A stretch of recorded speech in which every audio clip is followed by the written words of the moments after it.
Hillary Clinton slamming Donald Trump's economic plan, saying it would severely damage the economy. Mr. Trump presenting his ideas in a speech at the Detroit Economic Club just a few minutes ago, as you were likely watching. We appreciate all your comments on the chat and Twitter and otherwise. Joining me now, Jessica Tarlov, a Democratic pollster and senior political strategist for Schoen Consulting, and David Avella, the chairman of GoPac and a Republican strategist. Nice to have you both as we take in our viewer comments. It's split, David. So far, you got a lot of great support for Donald Trump online and some people that still have some questions. How do you think it went for him?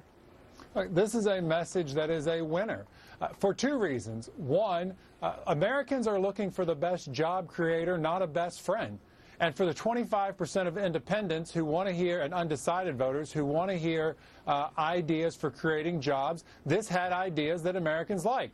Lowering taxes, getting rid of unnecessary regulations, making America top on trade deals. Those are all winning messages. It also helps Donald Trump with Republicans. He's right now sitting at about 83% amongst Republicans. And for those who aren't on board the Trump train yet, you get 10% more by him talking about the very ideas that House Republicans have supported, Senate Republicans have supported, and many of our governors and state legislators have put many of these ideas in practice that's helped them create jobs. I'm curious what Jessica has to say about this as well. Not just the ideas, Jessica, but the contrast, the theme that Donald Trump continued to hit, which is that Hillary Clinton is a candidate of the past. I'm the candidate of the future. If you want the same results as the past couple of years, vote for her. But if you want something different, you have to vote for me. What do you think of that message?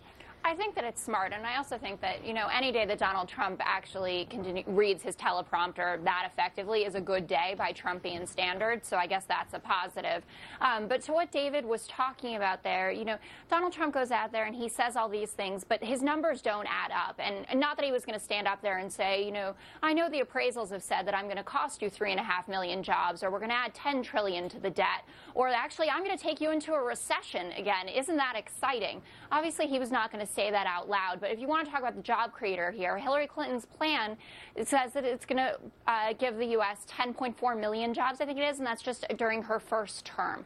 So I do think it was a good speech for him insofar as he drew the contrast, like you said there, Jenna, saying, if you want another 4 years of the same, but if you look at Obama's approval rating and you look at the direction that the polls are going, maybe Americans are okay with another 4 years of the Obama administration. Well, and that's an interesting question, David. Is it enough? That's the question. Right now, at this point in the campaign, you saw Donald Trump not reacting to the protesters, sticking to the prompter, delivering a message. Is it enough of a turn, or maybe a beginning of a turn, to bring in those voters that he hasn't convinced yet? Yes, this is a message that will bring folks to the Trump campaign. And to Jessica's point, no, Americans aren't happy with a 1% economic growth rate. And as we saw today by the Washington Post, her record is very clear. The ideas she pushed as a U.S. Senator from New York didn't create the promised 200,000 jobs that she said she would create if she was their U.S. Senator. So here's what we know. The ideas Hillary Clinton has pushed don't work, and historically, lowering people's taxes, getting government out of the way is a way to create jobs. Jessica, I'm going to finish up with you. What evidence does Hillary Clinton present to voters that says that she actually is a job creator? Well, she looks at the policies that the Obama administration have implemented for the last 8 years. What did we have? A jobs report on Friday was at 255,000 jobs.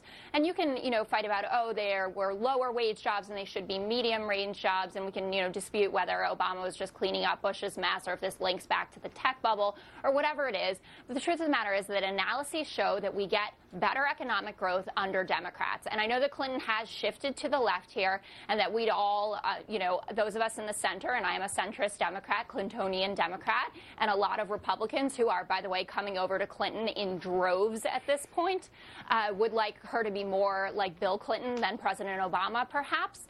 But there's no proof here that Donald Trump is the kind of job creator that we need on a national basis. You can talk about he's had a few successes here and there, and of course, and I don't know how much he's actually worth, but the guy's obviously very rich, which I know is super exciting for his base. But I don't think it's enough to win an election. Hillary Clinton's not worried where her next meal's coming from. There's a lot of gold, and there are the buildings that he can point to. That he can put his name on, but he doesn't own them. I don't know. Branding. I've never been able to do that, so I guess for some people it's pretty yet. I haven't been able to do it yet.